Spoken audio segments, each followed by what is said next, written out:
Hello again. This is Miguel Lebron. I am the host of Strategy Rewind podcast, a podcast that focuses on the mindset and strategy needed for a breakthrough moment. And I'm so happy that you would be connected here today. This is, a very good time, and I'm going to share some news with you that is very exciting. If you're listening on the Strategy Rewind podcast, I want to say thank you. If you're listening on the Strategy Rewind podcast, I want to say thank you. If you've downloaded an episode, if you subscribed, if you rate, review, if you share, any of those things, let me just start off this moment, this conversation by saying thank you. Of course, we are currently live on the Wisdom application. As you know, we're going live for the month of February every single day for 30 minutes on the Wisdom application. And then that becomes part of the conversation on the Strategy Rewind podcast. So if you have not downloaded the Wisdom app and you're listening through the Strategy Rewind podcast, please consider downloading the application, hit the follow button so that you can become part of the conversation. And of course, those who are listening on the Wisdom app, feel free at any given moment to smash that button and become part of the conversation, because as you become part of the conversation, it opens up the conversation for everyone else. But let me just start off today by saying thank you so much. And I want to start off with that sense of gratitude, because we have been able to, with the Strategy Rewind podcast, cross a milestone, which is that we've now hit the 1,000 downloads. Amazing. I'm just super grateful for all of you that tune in, that listen, that subscribe, that do all those amazing things. And if you're listening and you've caught benefit and you've caught insight, please consider leaving a review. Maybe you don't have Apple iTunes to leave a review, but you can also share with a friend. You can, share it on your socials. Let somebody know, hey, this is what you need to be tuning into. All right, so let's get into today's conversation. I want to talk to you upon the theme, don't become jaded. This is a warning for all of us in leadership and in life.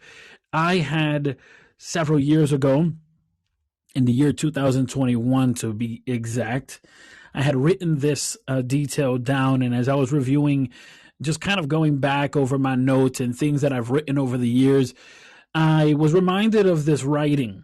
It was a moment in my life when I was serving in leadership in a nonprofit organization, and I have been serving in leadership in the nonprofit sector for a very, very long time. And I was on the verge of becoming jaded, and so I wrote some of this detail. I never released it as an article or anything like that, as a blog or anything like that. I just simply just wrote it down for myself. And so some of the conversation that we'll be having today and the warnings, I suppose, and the perspective is from then to now, right? When I think about that moment in particular in where I was 2 years ago, it was a moment where I was serving in leadership and I had a vision. And those who were ahead of me, those who were above me, those whom I had to give account to, right? Because you may be a leader, but someone may be above you that you may have to give account to.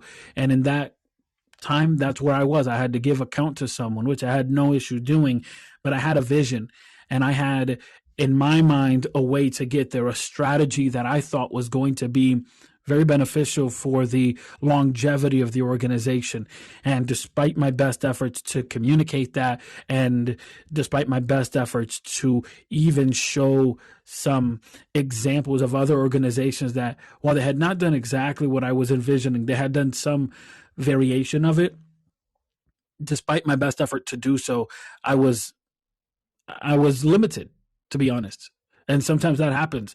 Sometimes despite your best efforts of trying to communicate and trying to just be the best you can be and lift everyone up, sometimes it just so happens that you're limited. Now, in that case, I was limited because of, again, the people that I had to just follow and the people that I had to respond to. But sometimes the limitations are resources, ideas, mindsets, etc. In this particular case, again, it was just the hierarchy of things, if you will. Well, here's the thing. I was on the verge of feeling jaded. And I don't know if you've ever felt this way where you realize that people may be having more benefits from what you bring to the table than what you receive from the friendship that you have with them. Have you ever felt that way?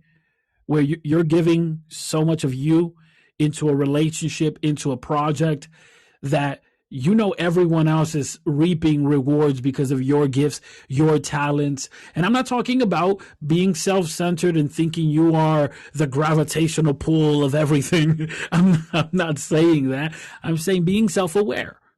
And oftentimes we criticize this idea of being self-aware, of just knowing, hey, I know what I bring to the table.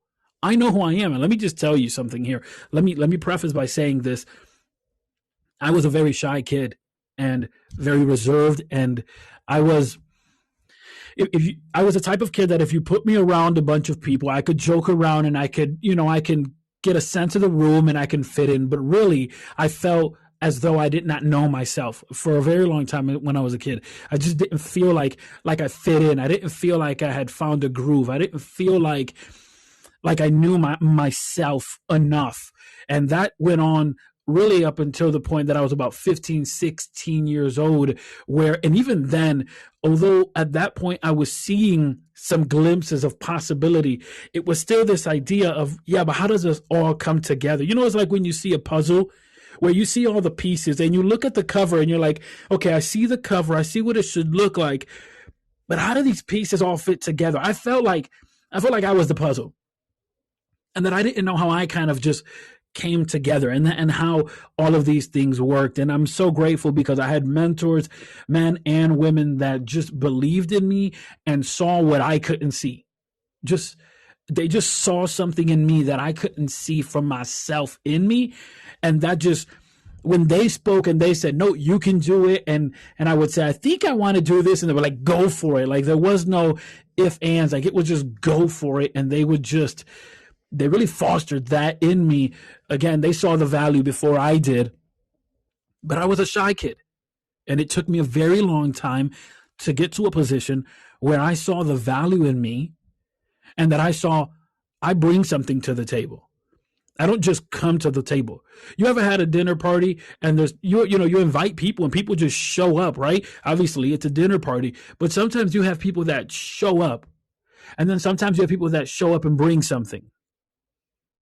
And the people that show up, you're glad to see them. Hello, you invited them, right? But the people that show up to the dinner party and bring something, even though you didn't ask for it, those is good people right there. Those is good people. And so it took me a while to realize that I am not just showing up, but that I'm showing up and bringing something. And that what I'm bringing is valuable, and that what I'm bringing actually makes a difference. It took a while. So I'm not talking about being self-centered. I'm not talking about being cocky. I'm not talking about, thinking you are the gravitational pull that keeps everything together. I'm not talking about that. I'm talking about just realizing I have value. And when I come to the table and when I join the conversation, when I join the room, I bring something. I bring something. And so I've had relationships in management and leadership with nonprofit organizations and some in the secular sector where I've felt before as though, man, I'm bringing more than what I'm taking. I'm giving, but I'm not being able to receive as much as what I'm giving. And in the year 2021 and several times over in years past, I've felt that way before. And so I was reviewing some of my notes and I was reviewing some of my writings, and I came across this writing that I did in July of 2021. And I never published it, I never shared it, but it was, as I was reading it, and I was like, man, I don't recognize that person, because the feeling that I felt in that moment and what I felt at that moment, let me just read you an excerpt from it, because I think that'll bring more context. Again, I've never released this. I've never published it. Maybe someday I will, but here's what I wrote. One of my biggest fears as a leader is that I would become jaded. I myself have experienced the exploitation of the gifts, the talents, and the abilities that I possess for the benefit of others. I know that the gifts and the talents and the abilities that I possess are indeed for the benefit of others, but I'm referring to the hidden agenda that some may have. Because of this, my biggest fear is that I would become jaded. Then I would become so tired, so dark towards the idea of actually using my gifts at a particular location or time. End quote. I read that from just my personal journal. And I share this with you because I want you to know that if you're feeling maybe like you're feeling a little jaded, you're feeling like you've been used and your gifts have been used and your talents and your willingness to give and your humbleness maybe have been used and mistreated and exploited and adulterated by others. I want you to know that I felt that way too. Right? I felt that way as well. But as I read my journal and as I reviewed my notes, I realized I'm not in that position. It's just like, okay, I can come to the table and I can share with you, hey, don't become jaded, right?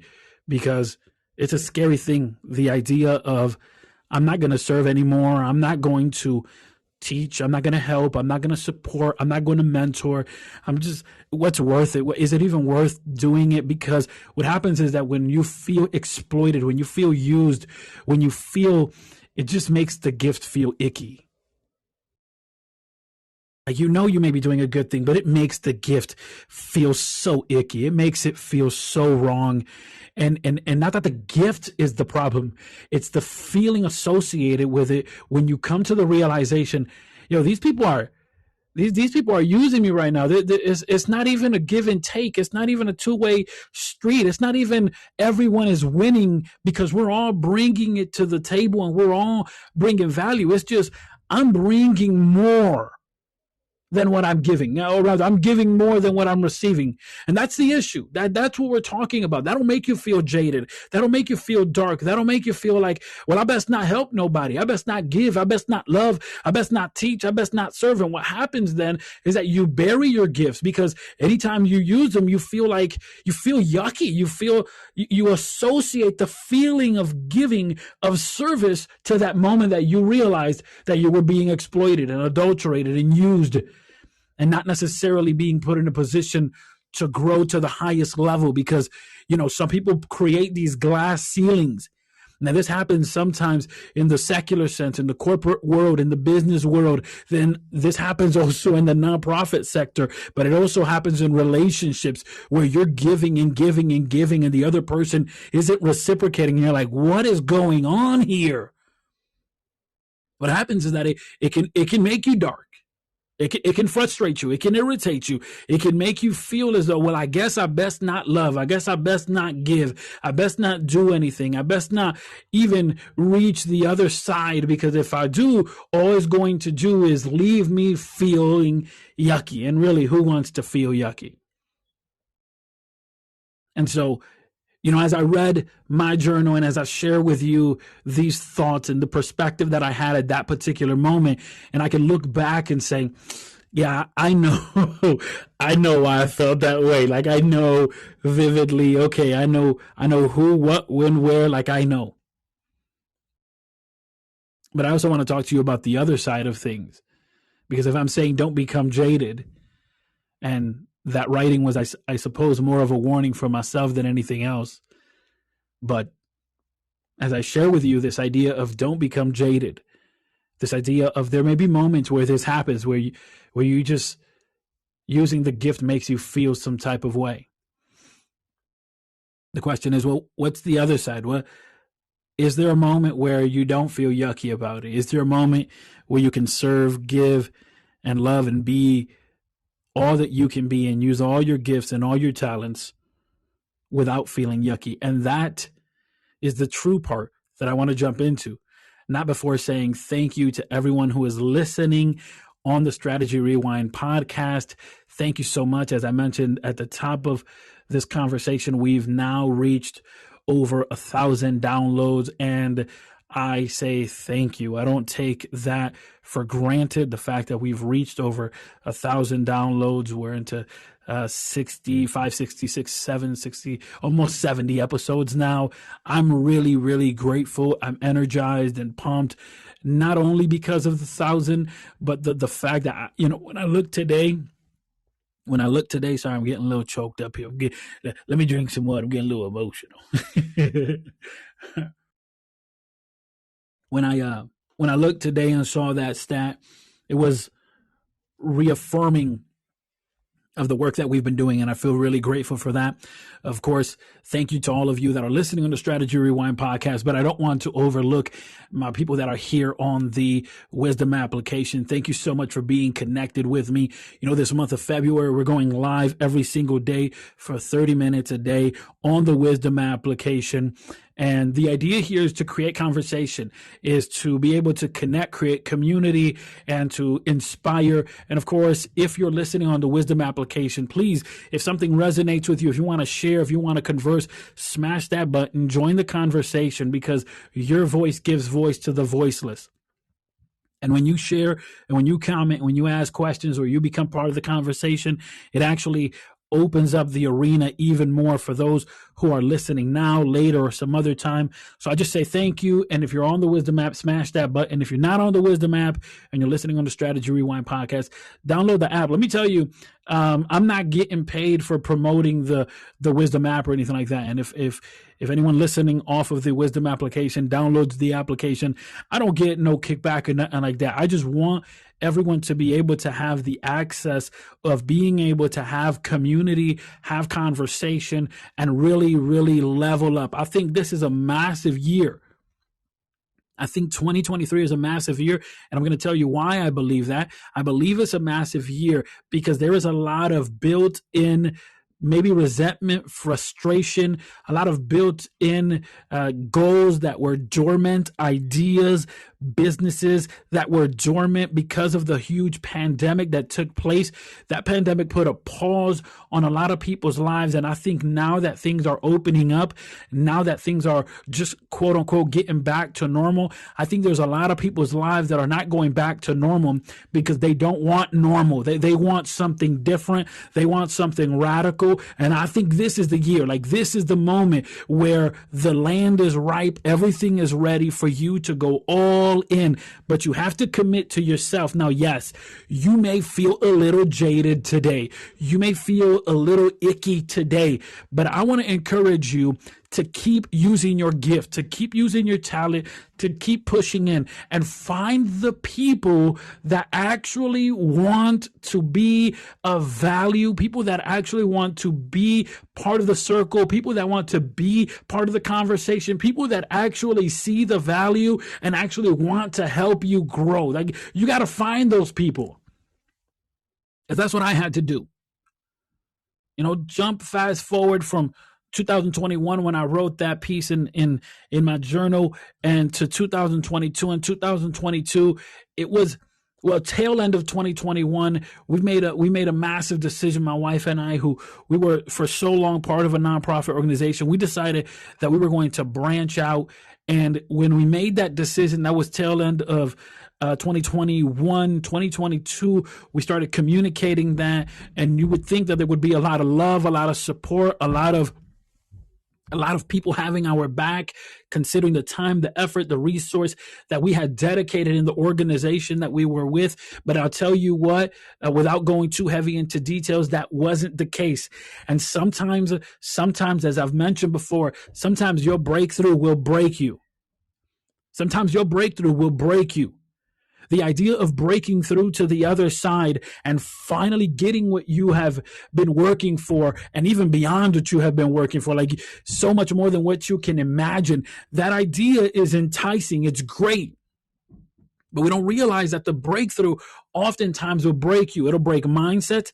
It'll break patterns. It'll break habits. And guess what? People don't say this often, but I got to tell you, it will break some relationships. It will. Because the problem is that some people aren't ready for you to grow.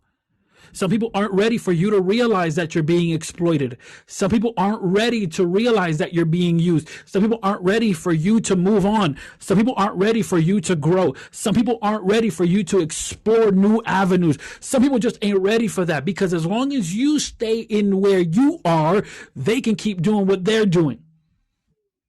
As long as you stay silent, they can keep raising up and doing all they want to do. As long as you keep lowering yourself, they can rise up however they want. As long as you stay stagnant and stay in just monotone, because let me tell you something, you could be working your gifts and still be stagnant. And you're like, how is that possible? You could stay stagnant and still working your gifts because you're not giving more than what you could be giving.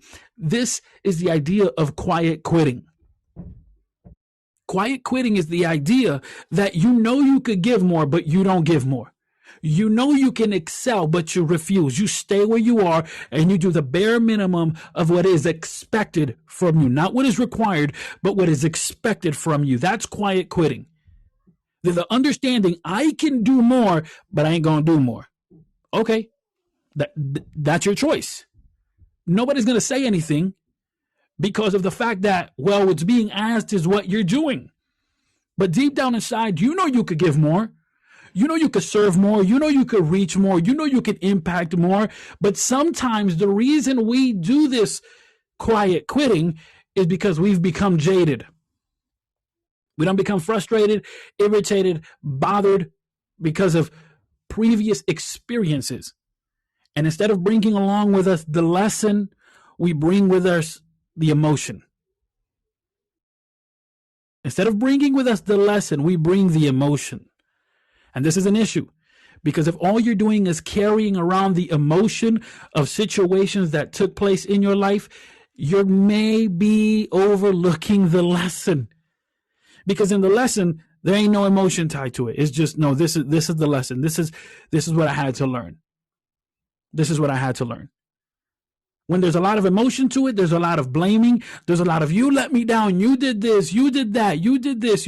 And there's a lot of bickering. It's like, okay, and what did you learn? I learned to never trust nobody. That's seriously. This is the language of someone that's jaded. And so on the other side of this, on the other side of not allowing these situations to cause that you would be jaded and that cause that you would begin to just settle and be stagnant and enter into quiet quitting, the other side is actually looking for people that you can serve and appreciate the service you do. Not because it's only of benefit for them, but that they actually want to see you grow. Because they understand that if you grow, they grow. And if they grow, you grow. When you surround yourself with people that are focused on growing, you'll see something. They grow, you grow. You grow, they grow. Realize that. Look around in your circle. The people that are growing, when you surround yourself around them, if something happens, man, ooh, something happens. When you surround yourself with people that want to grow, that are entrepreneurs, that are business-minded, people that want to study, people that want to become better, people that want to serve more, people that want to love more, people that just want to, they see, and you're like, man, are we living in the same world? Because you seeing something different. Yeah. Those are the people you got to surround yourself with. And let's be honest, oftentimes we don't. And it's not because we don't have access to those people. It's because when we surround ourselves with those people, most often, we're not the smartest person in the room. And the truth is, my friend, you don't want to be the smartest person in every single room. Because if you're the smartest person in every single room you go in, then in every single room, you're going to be expected to pour into people. But if you go into a room where you're not the smartest person, guess what? That allows someone to pour into you. That allows you to elevate. That allows you to actually grow. That allows you to upgrade on some things, to challenge some ideas, to get some new insight so that when you go into the room where you are the smartest, guess what? Now you raise the bar for everyone else. You raise the conversation. It doesn't feel comfortable walking into rooms where you know, man, because here's what happens. When you walk into a room where you realize you're not the smartest or the richest or the most fantasticest, I don't know if fantasticest is a word, but nevertheless, you walk into these rooms and you realize, not you, me. I want you to know I've been there. Man, I walked into a room once and I looked around. You heard? I looked around and when I looked around, I'm just getting started into business and getting started into things, and I look around, I see people that were like doing it, doing it, doing it. You hear me? They were doing it, and I looked around. In the back of my mind, I was like, if these people only knew, if these people only knew, I'm still trying to figure this out. Like I'm still trying to work it out for myself. But it was interesting. Even though I found myself in the room, and it was fairly intimidating. It was intimidating. But the interesting thing was that even though I wasn't the smartest person in the room, in that room there were different circles, different conversations, and in those circles, in those conversations, I maybe was the smartest. And so those little moments kind of reconfirmed, okay, I'm in the right place. And let me tell you something, being in those rooms where you're not the smartest person, it can allow for imposter syndrome to settle in.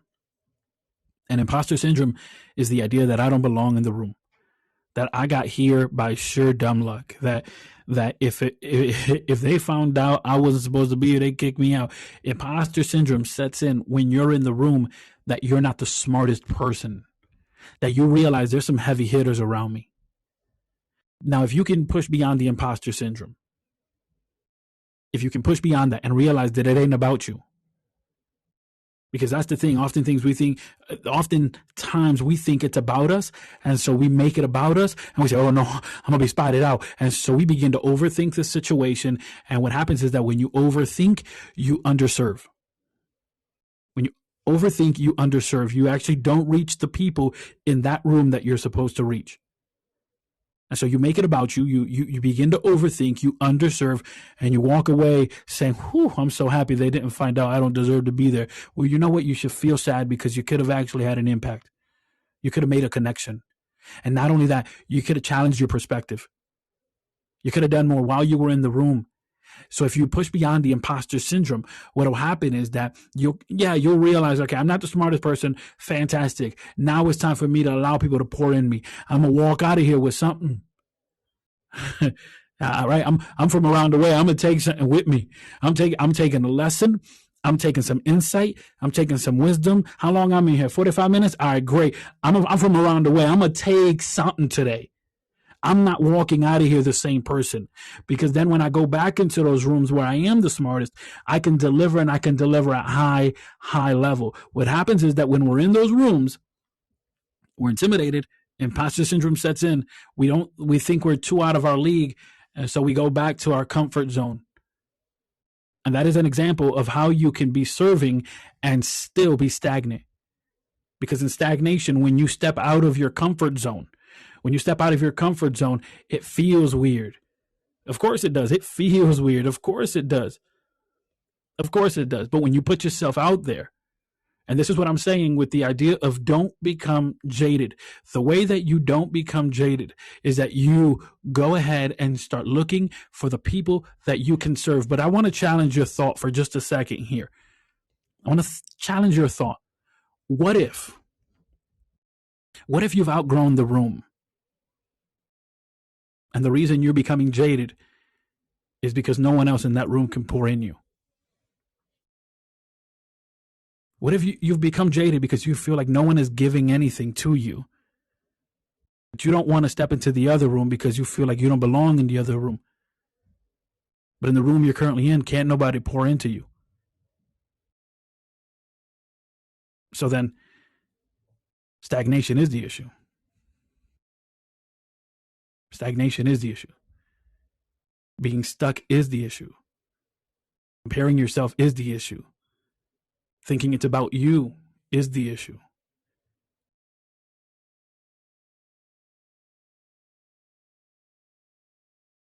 This year is the year of breakthrough. But it might be possible that in the process of your breakthrough, you're broken. Not going to feel comfortable. It's not going to feel all nice and fuzzy. Some aha moments, some breakthrough moments, they feel great. Like it's like a light bulb going off and you get it. But some breakthrough moments, aha moments, come at the end of tears. Come at the end of feeling broken. Come at the end of feeling dissatisfied, of feeling frustrated. And here's the thing. When you get tired, when you get sick and tired of being sick and tired, that may stir something in you where you seek for something greater. But the challenge is this. You disassociate yourself. When you remove yourself from that circle, that frustration goes away. And here's the funny thing about emotions. You're going to get new ones. And so when the frustration has walked away and when the irritation has gone away, if you have not surrounded yourself with people that will nourish your vision, that vision with the frustration will all become part of your story and not part of your future. This is why it's important that you would find a coach, a mentor, that you would find someone that you can connect with, some people that would nourish your vision. And you would have the investment in yourself and in your future because you owe it to you. You owe it to yourself. You owe it to yourself to live the best life you can live so that you can leave a legacy that echoes in eternity so that no matter what room you walk in, you can be of service. And when we talk about legacy, what we're talking about is how will you be remembered when you've left the room and how will you be remembered when you have left Earth? If you're unsure where to start the journey, I want to encourage you to hit the link on my bio, hit the link in the show notes, go to MiguelLebron.com, whichever one of those three apply. If you're listening on the Strategy Rewind podcast, hit the link in the show notes. If you're on the Wisdom app, hit the link in my bio. If you're listening to me from anywhere in the universe, go to MiguelLebron.com, click on coaching, and let's connect. This is the year for you to level up. This is the year for you to actually have your breakthrough moment. We can set up a free 30-minute strategy session today, and we can connect. And if you and I can actually work, if you feel like, yo, this is a fit, then we can start working together so that you can look back at this year and say, I did that. I crushed 2023. And 2024, you know what's going to happen? 2024 is going to be shaking in them boots, scared because they know you coming. This is why the idea is always not outwork everyone, but rather outwork yesterday.